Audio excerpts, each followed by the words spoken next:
Manhattan के इंतहाई मगरिब की तरफ जाएं और आपको ब्लॉक पर एक नई फलकबोस इमारत नजर आएगी। आसमान में 300 मीटर से ज्यादा घुमाते हुए द स्पाइरल न्यूयॉर्क सिटी की उभरती हुई स्काई लाइन पर शक्ल इख्तियार करने वाली जदीद तरीन और सुपर ऊंची इमारत है। लेकिन ये सिर्फ कोई पुरानी फलकबोस इमारत नहीं है। शीशे के समंदर में स्पाइरल अपने झरने वाली जमीन की तज़ीन की छतों के जरिए सब्ज रंग का एक छोटा सा टच शामिल करेगा जो इमारत के गिर्द घूमेगा।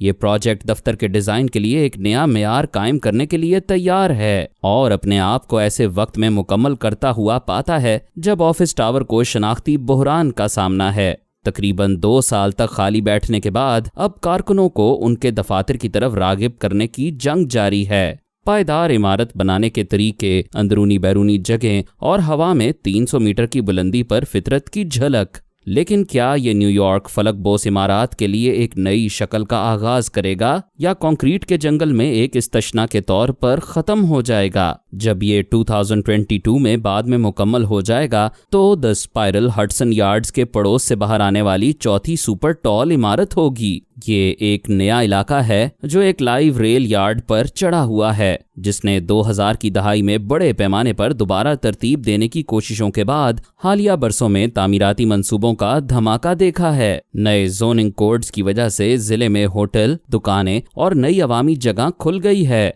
2016 में बीआर किंगल ग्रुप्स के आर्किटेक्ट्स ने टिशमन स्पायर के साथ 66 हडसन यार्ड्स में 3.7 बिलियन US की फलकबोस इमारत के मंसूबों की नकाब कुशाई की। उसके डिजाइन ने कुदरती दुनिया में आमतौर पर पाई जाने वाली स्पाइरल शक्लों से तहरीक ली और उन्हें न्यूयॉर्क के क्लासिक फलकबोस फन तामीर के साथ जोड़ने की कोशिश की। अब 1900 की दहाई के अवाइल में हवा और न्यूयॉर्क में इमारत के साइज और इस्तेमाल पर बहुत कम ज़ाब्ते थे। जैसे जैसे टावर्स लंबे और ज्यादा गुंजान होते गए, लोअर मैनहट्टन की सड़कें उनके सख्त साए से तारीक होती जा रही थीं और शहर के मंसूबा साजों को तशवीश होने लगी। चुनाचे 1916 में उन्होंने जोनिंग की एक तफसीली करारदाद पास की।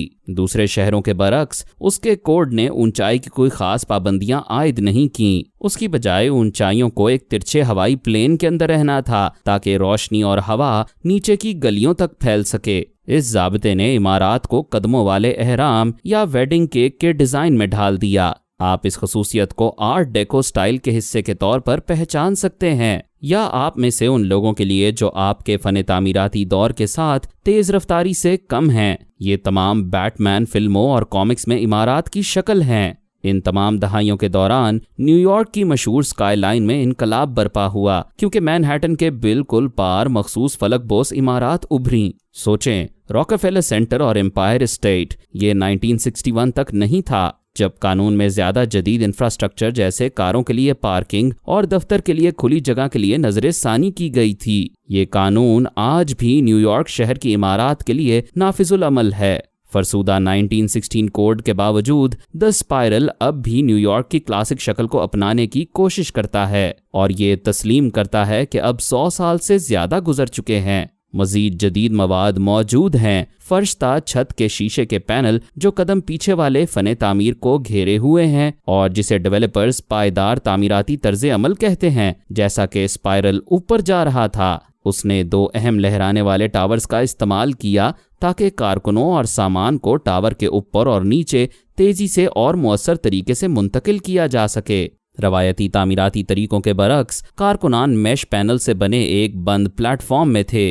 मवाद ने हवा को कम किया और इसका मतलब है कि वो तेज और ज्यादा महफूज तरीके से काम कर सकते हैं। आप उनमें से किसी एक के अंदर अपना दिन कैसे गुजारना चाहेंगे? अब आते हैं इमारत के नाम की तरफ। एक शहर में जिसे कंक्रीट का जंगल कहा जाता है, द स्पाइरल ने हरियाली की एक चमक को मुतारिफ कराया है। और नहीं, ये एक और छत वाला बाग नहीं है। इमारत के बैरूनी हिस्से के इर्द गिर्द जमीन की तज़ीन की छतों का एक नजूल मोड़ है जो पौधों से भरा हुआ है। इमारत का स्पाइरल पूरे रास्ते से नीचे हाई लाइन से जोड़ता है। न्यूयॉर्क का नाकाबिले यकीन हद तक मकबूल 2 किलोमीटर तवील एलिवेटेड लीनियर पार्क। इन छतों के पीछे ख्याल ये है कि लोगों को हर मंजिल से बाहर तक रसाई फराहम की जाए, जिससे कुछ ताज़ा हवा का मौका मिले और सारा दिन डेस्क पर बैठने से वक्फा मिले, जो कि दीगर तमाम दफ्तरी इमारात नहीं करती हैं। धूप वाले दिन यहाँ मीटिंग्स लेने या अपनी सुबह की कॉफ़ी के घूंट पीने के काबिल होने का तसव्वुर करें। यहाँ तक कि अगर आप घर में अपने पजामे में काम करना पसंद करते हैं तो न्यूयॉर्क के ज़्यादातर बाशिंदों के पास शायद ऐसा बाग नहीं होगा।